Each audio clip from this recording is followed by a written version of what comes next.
Under the dim light of a small roadside diner, rain pounded against the windows as Emily Carter sat quietly in a corner booth, sipping lukewarm coffee.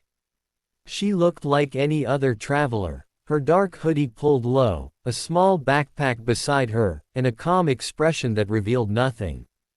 But beneath that calm exterior was a history few could imagine.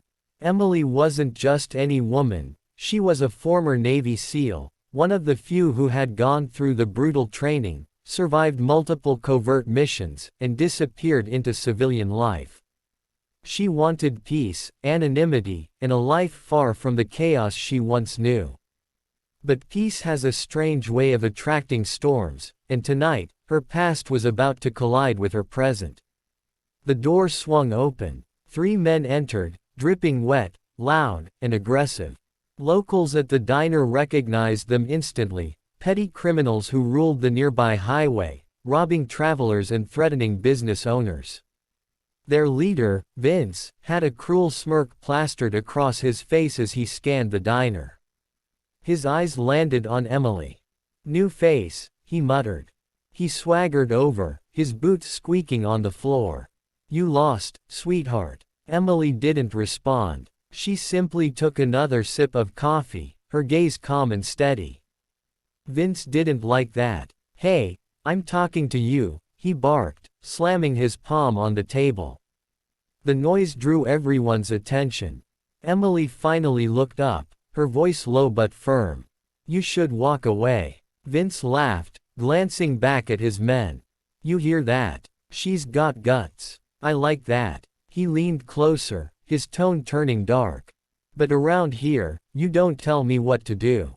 His hand reached for her wrist, but before he could touch her, Emily's hand shot out with lightning speed.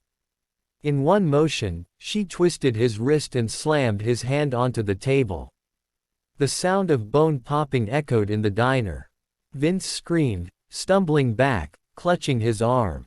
His men jumped up, pulling out guns. The waitress gasped, diving for cover as chaos erupted. But Emily didn't flinch. Her body went still, completely still, the kind of stillness only warriors knew.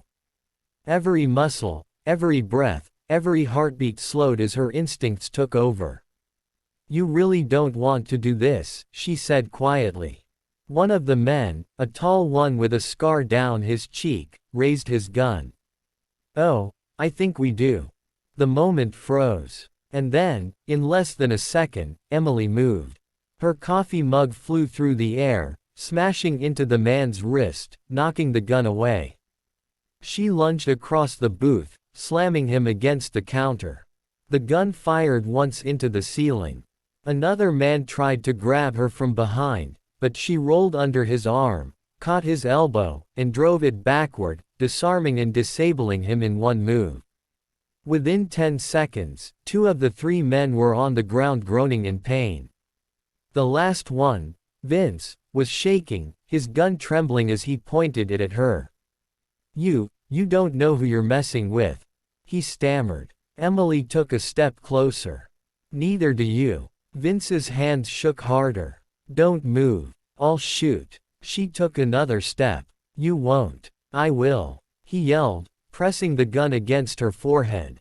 The diner went silent. Even the rain outside seemed to pause.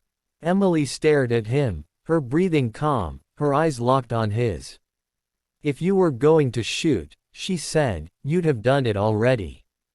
Her voice wasn't loud, but it carried something deeper: authority, experience, fearlessness. Vince's finger twitched on the trigger.